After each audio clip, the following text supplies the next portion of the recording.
Hi, so welcome back. Remember that we got done talking about collections and comprehensions. We'll come back to that and do some exercises later on once we've gotten a little bit more content. Strings are pretty easy in Python because they're kind of like Java. They're built in, they're first-class citizen in the language. They're immutable. Once you've created them, you cannot change them.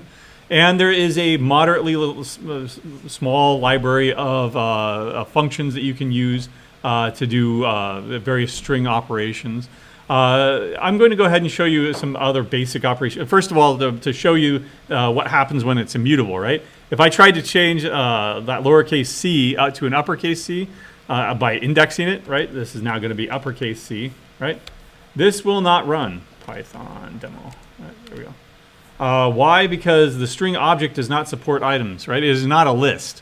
Lists you can index, tuples you can index, but a string is a built-in type that you cannot index like that. So once they're created, you cannot change them, and you can't do something like that. Nope. All right, so how do you go about changing it? Well, if I wanted to, I could say, I want to correct my first name. Well, first of all, you can always just reassign it, right? That's the easy way of doing it. But what if I wanted an uppercase C followed by the remainder of my first name, HRIS, from that other string? So how could I get a substring out of that? Well, first of all, I can always concatenate two strings together if I want.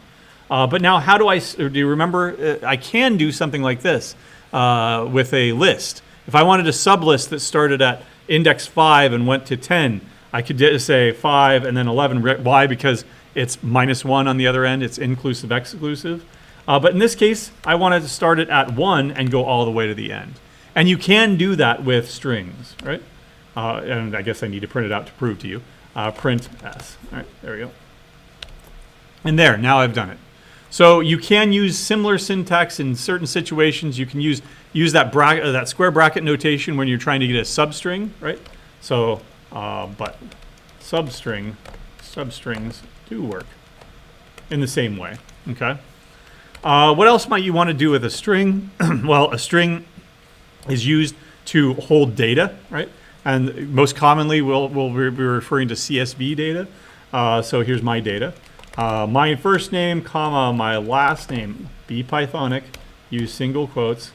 Again, you can use double quotes or single quotes, it doesn't matter, but be consistent about it. And generally, with the Python that I've seen, uses single quotes. My office number for now is 105 Shore. We're getting kicked out. My phone number over there is 402-671, or no, what is it? 472-5008, I think. But don't call me, I don't answer. And my unit is going to be the School of Computing. Right? And we'll just say Nebraska there. Right? Lincoln, Nebraska. Right. Now I want to tokenize that. If this were C, I would say str token, then go into a loop until I get to the end of that. If this were Java, I would call the split method, and that's what I'm going to do here as well. I can say data, I'll call this CSV data. CSV data is going to be equal to csv.data.split. And if you want to split it along a single character, a comma in this case, then you can do that. pprint.pprint data. And you'll see that it's been split out into all those tokens. Come on, there we go. Each one of those tokens has been split out into its own. It returns a list of each one of those tokens. What if you were to split it based on a different character, say a lowercase o, right? Then it would still work. It's just give you weird results, right? What does that tell you about the delimiter there, the o? It got rid of it, right? That was used to split it out. What if I had a bunch of O's all next to each other? It gives you a bunch of empty tokens because between each one of those tokens is an empty string, okay? There we go. What else might you want to, what if I would do it based on two characters? Like, for example, if I were to do this str token C, I could say split it on commas or semicolons, right? But you can't do that in Python. If it's going to be comma 0, let me go ahead and show you what the results are. It's going to take literally that comma 0 as a delimiter there. So it ended up not doing anything here at all, right? Because there are no instances of comma 0 in this string up here. So generally, if you're going to use split, then you want to use a single character to split things out. Right? However, you can be more sophisticated. Let's go ahead and bring this up there to show you what it looks like. Regular expression version. Right? For this, I'm going to have to bring in another library, import RE. RE is short for regular expressions. Regular expressions are really, really powerful things. We covered them very, very briefly when we talked about strings in CS1 last semester. I'm not going to get into it any more depth here. I'm just going to remind you about them, that there are these things out there called regular expressions, and you should learn about them because they make your life a hell of a lot easier.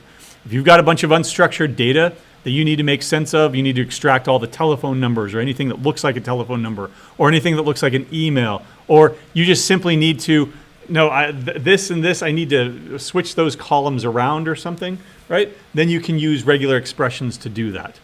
Let me go ahead and show you what it looks like here. What I'll do is re.split. There's a regular expression-based split version here. And what I'll say is 0 through 9. Right? In other words, any single numerical character. That's going to be my delimiter. And then CSV data. Right? And let's print that out to see what that looks like. So run that. And you see all, like that, my phone number, for example. Right? Each one of those was split out. The first one here is 105 Shore. So 1 would have been used as a delimiter. Then 0 would have been used as a delimiter. 5 would have been used as a delimiter. And that's why we have space Shore until we get to the next number there. Right? And then it splits it out based on all those. What if I wanted to, no, not single numbers, any instances of 3 numbers in a row. Right? Now here's the result of that. Right? So there. I'm starting to get something that looks kind of like a phone number here, except for that last 8. Why is that last 8 not included? Because there's an instance of 3 numbers, there's an instance of 3 numbers, there's an instance of 3 numbers, and then 8 is left alone all by itself over here. Right? There's also a way that you can extract strings out of that. I think find or something like that, re.find or re.findAll. Right? So look up also re.find and re.findAll, question mark, I forget what they're actually called. But that way you can extract the phone number from a string if you wanted to. What if you wanted to do it by white space? Regular expression for white space. Right? There is no white space up there, but I can make white space, so let's go ahead and do it. I'll bring that down here, and let me go ahead and put in a space. That puts in a tab, an end-line character. So spaces, tabs, end-line characters, those are all white space. If I wanted to split it out based on white space, there is a regular expression for that. It's going to be S+. All right, so let me walk you through this. First of all, regular expressions use backslashes, right? In this case, \s is a special character that matches any white space character, spaces, tabs, end-line characters. But you can't just write it like that, right? Because a backslash is an escape character in Python itself. So you have to escape the backslash in order to get a \s. Sometimes in some languages, if you have 3 levels of escaping, you end up having to do 4 of them, right? Fortunately, we're not going to have to do that here. And then plus here is 1 or more. Right, a star would be 0 or more. But I want 1 or more characters here. Right? And let's look and see what occurs with this version here. So why did it split it out on crisp BO? Well, that's because I had a space there. In fact, I put 2 spaces there, right? And it'll be the same result, right? And then the next white space character it sees is tab, and that's why we get Shore and then RR. And then I guess there's a space right there. I missed that one. Right? But really, really powerful things. And is it regex 101? Right? I think that this is the, this is, if you really want to get into regular expressions, start learning about regular expressions, this is a great resource. What you can do is you can put it down here, a test string, and then you can start putting, regular expressions up here, and it'll start giving you explanations of stuff. For example, if I had taken that original data, let's take that original data. There we go.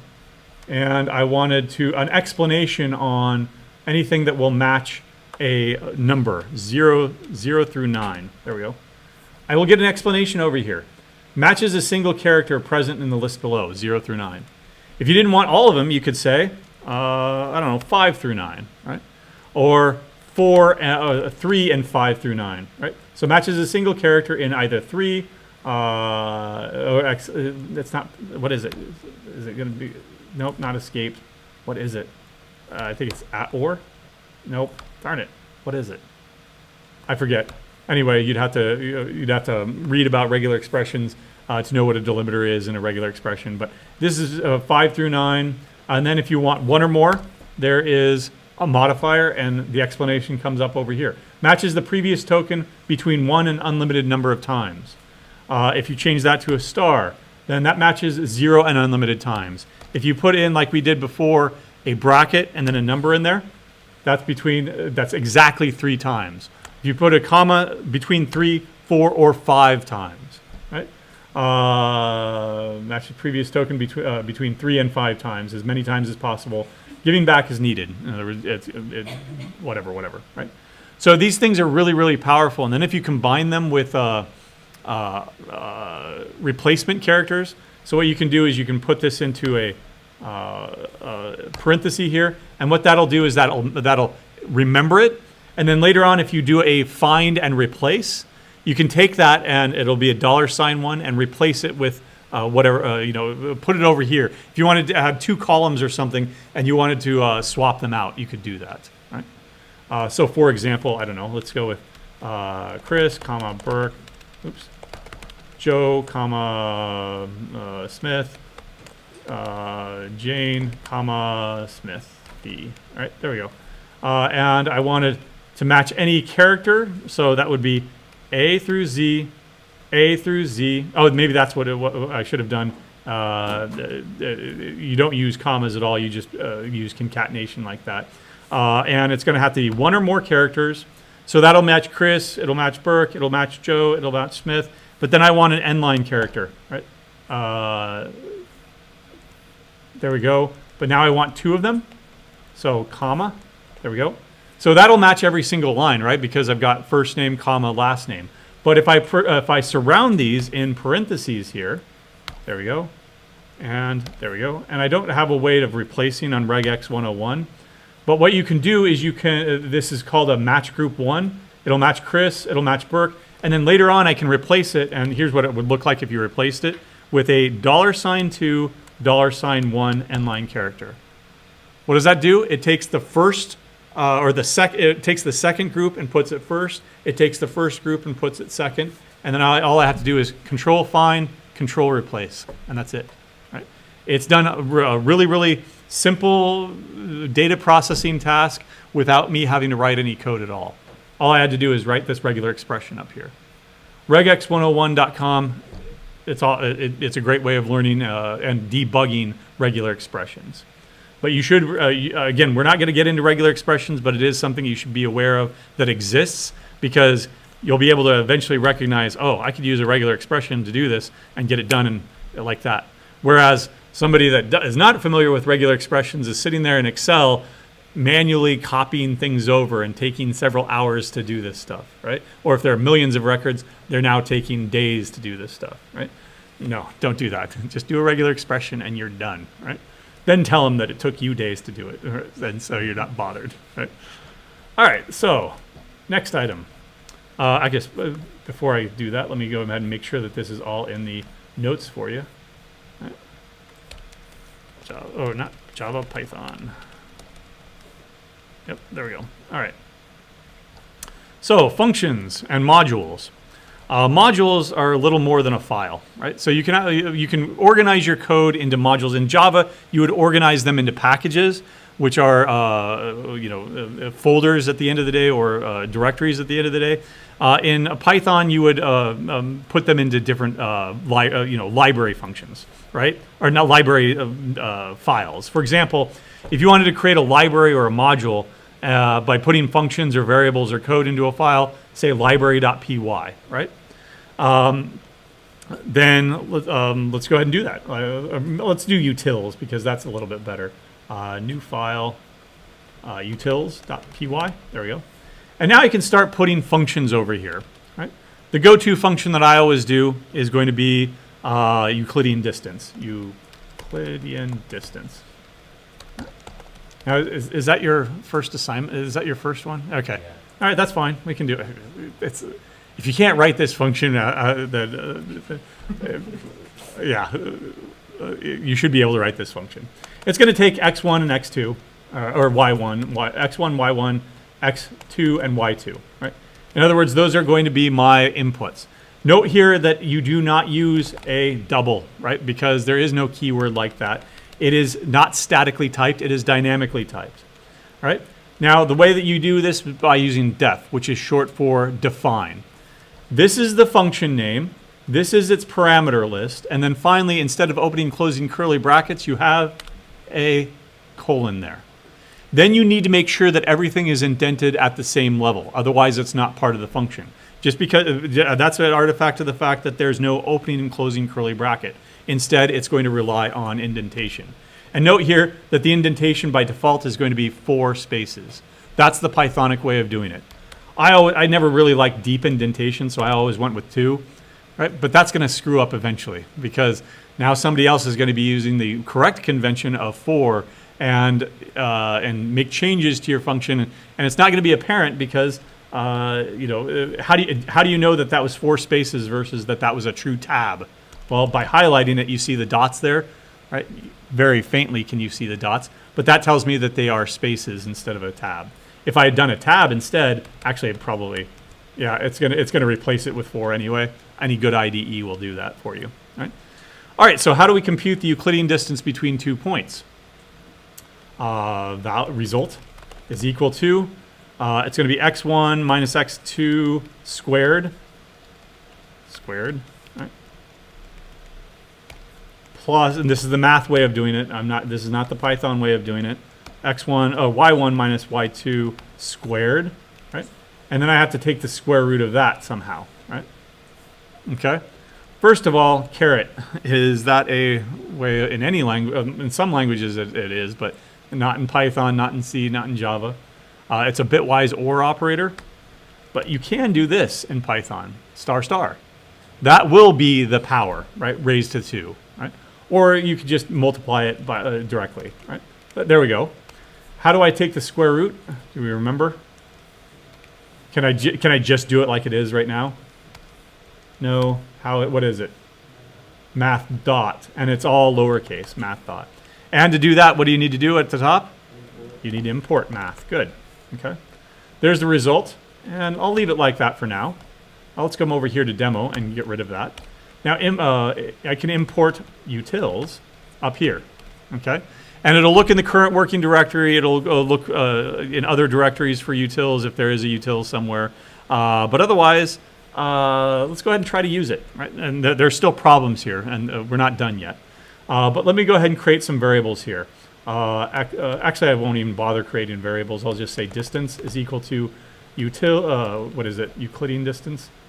Euclidean distance of 0, 0 up to, I don't know, what's your favorite first quadrant point? 1, 1. There. All right, so what should that be? That should be the square root of 2, I believe, which is 1.41 something something. All right, and let's print it out. Print distance. Let's see if we can get this to work. Python demo. Right? First of all, I have no idea what you mean by Euclidean distance. If you're going to bring in a library like this, right, then what you ultimately have to do, just like the math, we brought in the math library, but what did we have to do? Math dot. So if you're going to bring it in like this, you can go utils dot. Right? There we go. Okay. Now, syntactically, it's correct, but it's saying none. Why? I don't know, but will Pylint help us on this? I don't know if it will help us on this. All right, there we go. All right, 0 out of 0. First of all, a bunch of unused imports, missing module docstring. We'll talk about that. Yep. Okay, there we go. That's the one I want, E. E stands for error. Assigning a result of a function call where the function has no return. Come back over here to utils. Did I have a return statement? No. So that's fine. Syntactically, what it'll do, it'll end up returning none, N-O-N-E with a capital N. That's equivalent to basically a null in either C or Java. So I need a return statement here. By the way, this is to this day, this is still my #1 error whenever I'm writing Python. I always forget the damn return statement in Python, and then I have to find where I forgot that, right? Or I can just run Pylint, and it'll tell me, right? Let's run this one more time, and we'll see that indeed it is 1.41 and change, okay? That's how you can do it if you bring it in like with utils. What if you had brought it in a different way? What is it going to be? From utils, good. Import Euclid. Oh, yeah. Oh, wildcard. Don't do that. All right. That brings in everything. I just want to bring in the Euclidean distance function. Now I don't need to use that utils dot. All right. There we go. You can be intentional about things. If you want to bring in the math library, but then for some reason you have the square root function, right? You can bring in the math that you reuse that name somewhere. You can bring in the math library. I just want the sine function from the math library so that I can have my own version of cosine or something. You could do the same trick over here, right? But otherwise, that's the longer way of doing it. Still some problems over here. First of all, we don't have any module documentation. Just like in Java, all classes need documentation, at least author documentation. We need to put documentation in our libraries. So a collection of utilities. All right. My name, the date, 2026-01, in the proper ISO 8601 format, etc. Right? In your first assignment for author documentation, that's pretty much all we're looking for. However, the function is also not documented. So in Java, I would put doc style comments above the function. In Python, the Pythonic way of doing it is inside the function as the first thing. So it computes the Euclidean distance between the 2 points. And what I'm going to do is I'm going to put these into code mode here. X1, Y1, and X2, Y2. There we go, and I need it back. Oh, yeah, good. I'm not going to say what it is. What is that character right there? It is not a single quotation sign. It's on your keyboard all the way up at the top left, right before the tilde. What is it called? Anybody? It's called a backtick, right? And backticks are Markdown's way or Python's documentation way of denoting code, right? And so use backticks if you want to. You don't have to get fancy with your documentation, but if you want to do extensive documentation, then the way of doing it is something like this. Right? And then you can embed like a link or something to Wikipedia if you want to. But otherwise, this is the proper way of doing doc-style comments in Python. For us, our standard is going to be all modules, that is files, and non-trivial methods will require proper doc-style documentation. Okay? Author documentation at the very least. If you choose not to write any functions, well, good luck. That's very, very disorganized code. Yeah. All right. All right, another gotcha here. All right. In Python, there can only be one function with a particular name. Right? Now you can organize them into different modules, right? You can have a math library function with sqrt. You can have a utils function called sqrt, and they live in different spaces. You would refer to math.sqrt, utils.sqrt, but if you bring them in with the same name, that's going to be a conflict. That can get hairy if you want a function, say def foo, or x, y, z, right? Okay. And what I'll do here is I'll say return x plus y times z. Right, there we go. I just need a function here to play with. Let me come over here and try to call that function. By the way, if I need to call that function, what do I need to do? I need to bring it in. Foo. Oops. Foo. All right. And I can now call that function foo result is equal to foo of 10, 20, and 30. Now, what's that result going to be? What was it? 10 plus 20 times 30, so 700, or 610. Is that right? Yeah, I got it. Right. But I'm allowed to do something like this. Result is equal to foo without the 30. Right. Ugh, what's going to happen now? Yeah. Well, let's walk through this. 10 and 20 times, you didn't provide a value here. What's the default value in most programming languages? Null.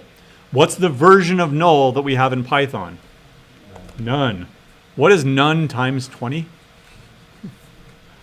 It's not 0. Right?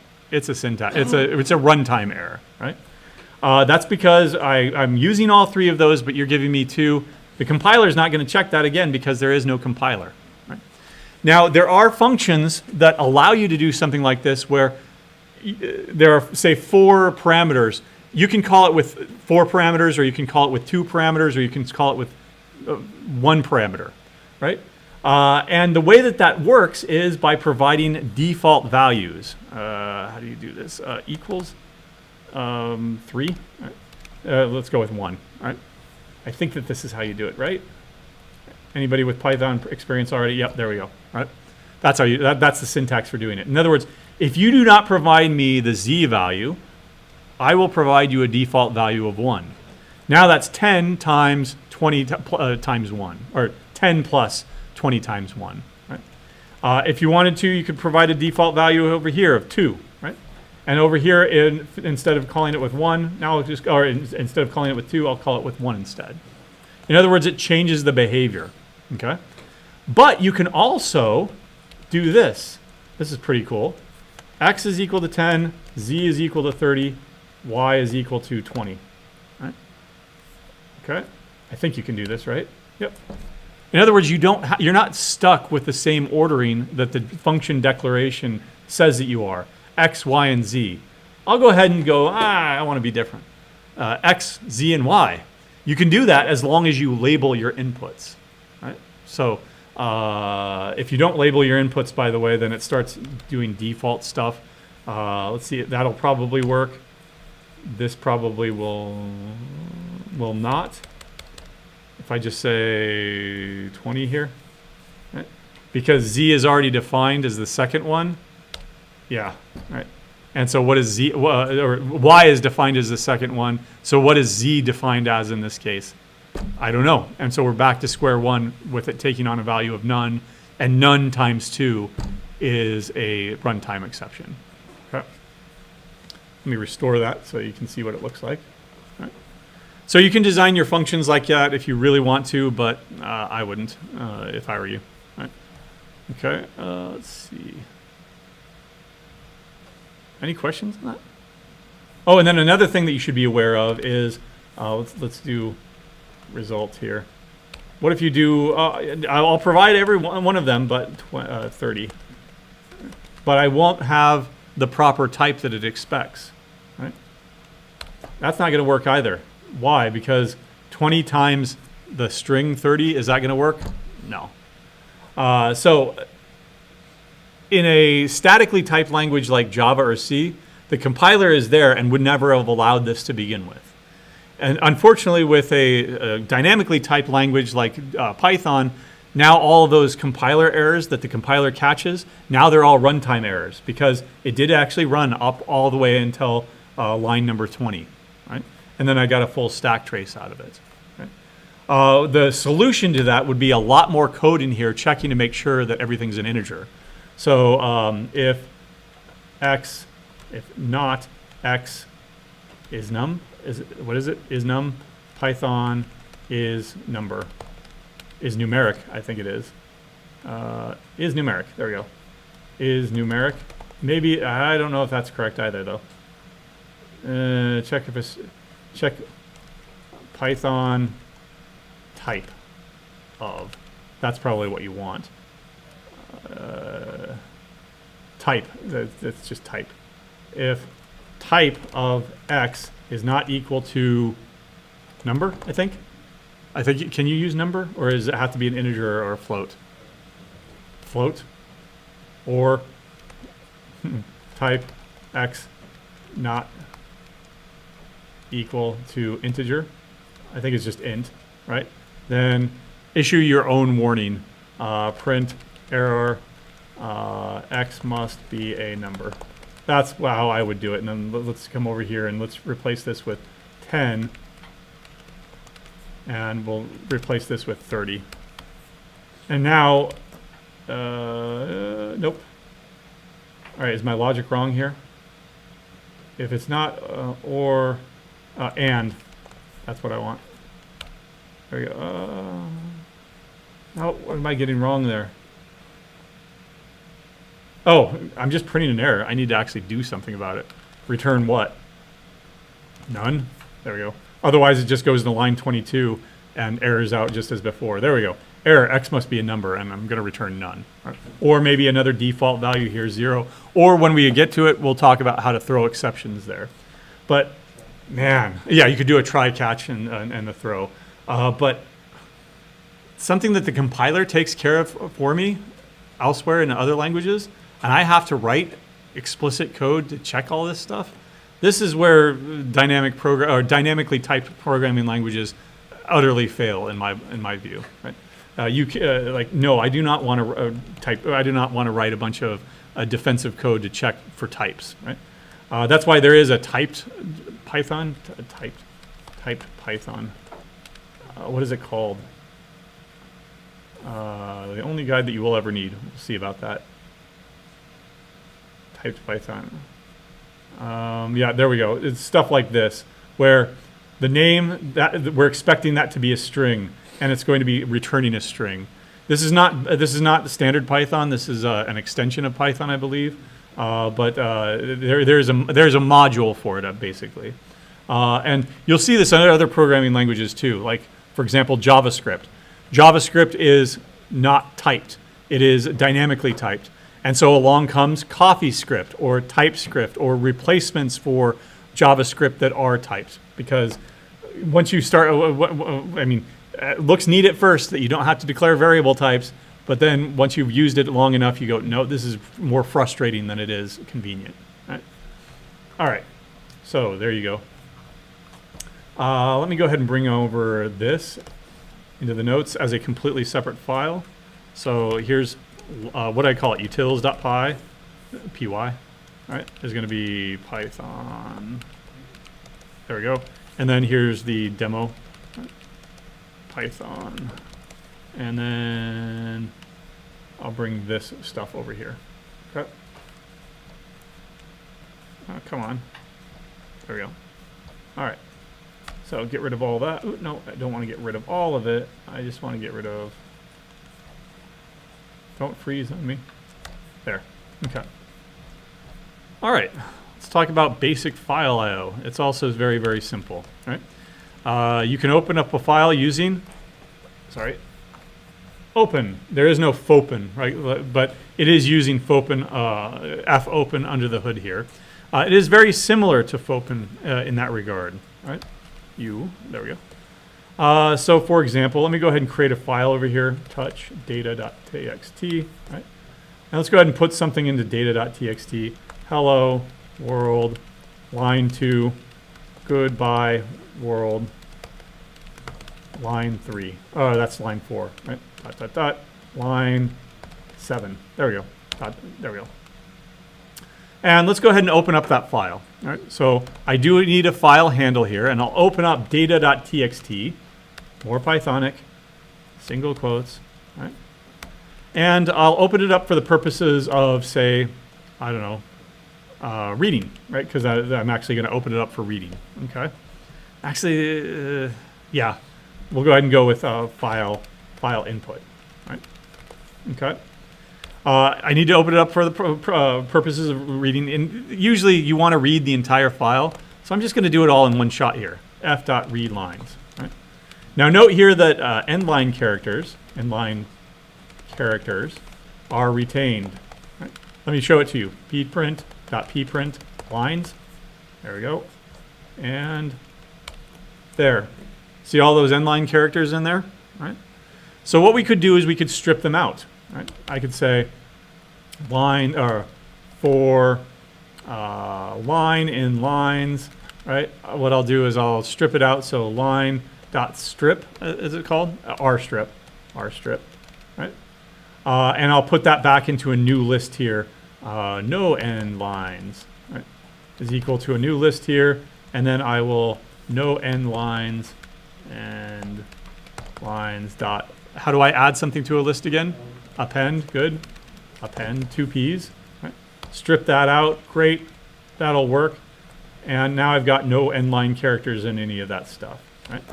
And they're all gone.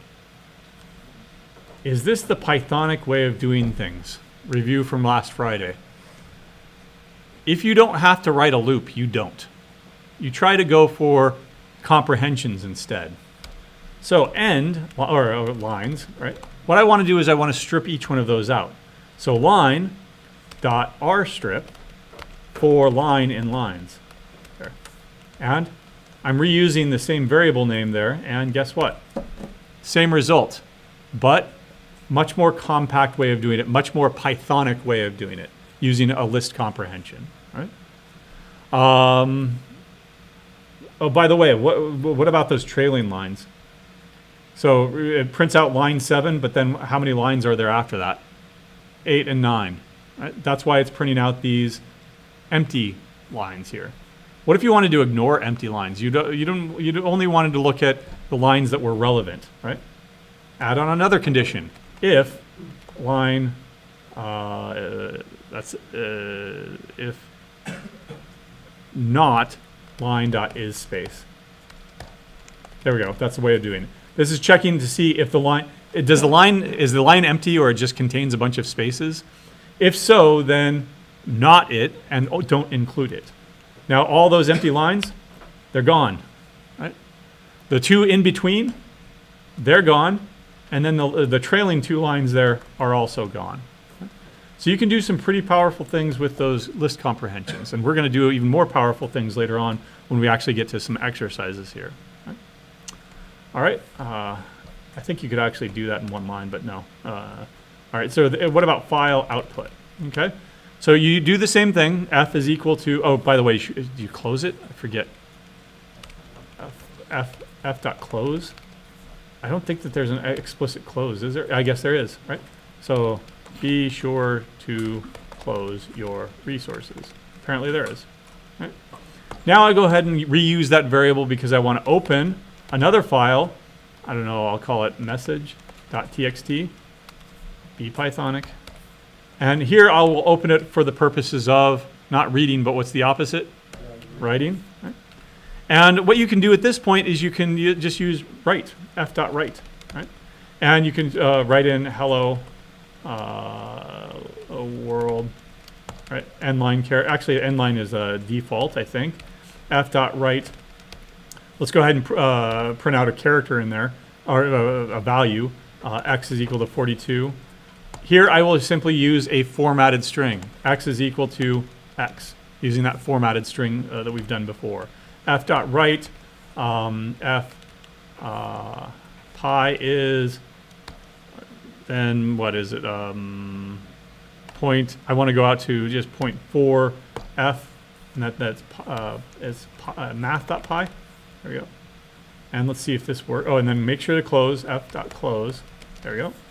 And let's run this and see if it works. Ah, darn. Oh, that should have been a colon, sorry. That's just me bad typing. All right, darn. Oh, did I not bring in the math library? Import math. There we go. There. Now it works.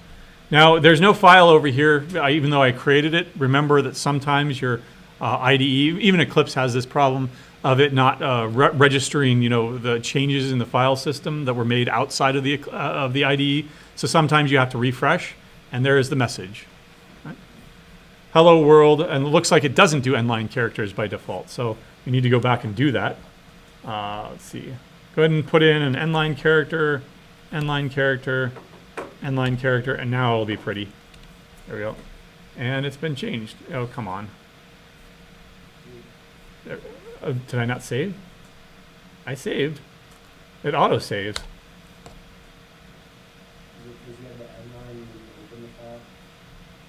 Oh, what do you mean?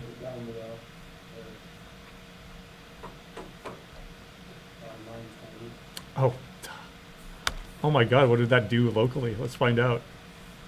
Yep, there we go. What did it do? Remove message.txt. No, which one is it going to do? Oh, I've royally screwed myself here. Which one is it? There we go. And there's the old one. So let's go ahead and delete this one. Where is delete? Delete permanently. Yes. All right. ls. Okay, good. There we go. And let's run it one more time. Oh, nope. Python. There we go. And bring that up. There we go. Now it's nicely formatted. All right. And pi went out to, oh, it should be 4 digits. I got that wrong too. 0.4. I should have had the period there. I needed the colon as well though. There we go. Cut. All right. That's file IO, right? Just simply read it in, read the lines and process the lines if you want to, Python. And just use write. But make sure that you're opening and closing everything. Right? Okay. I don't have my data with me, but eventually we're going to do a couple of exercises with books like we did last year or last semester. But before we do that, let's go ahead and start creating something a little bit better here. Right? What if I had a book? Let's see. I'm currently reading, rereading Blood Meridian. Right. So who wrote Blood Meridian? Cormac. Oh no, not a lot of readers. Cormac McCarthy. There we go. McCarthy. I think that's how you spell his name. Blood Meridian. Right. And it was published in, I don't know, let's say 1970. I have no idea when it was published. And what else would be in the purview of a book? If this were on Goodreads.com, there would also be a rating. Like, let's give it a higher rating, 4.9. Right. So what I've done here is I've used, what are these things called again from Friday? Tuples. By putting things into parentheses, you've created a tuple. Here, if there are two of them, just two of them, that's called a pair.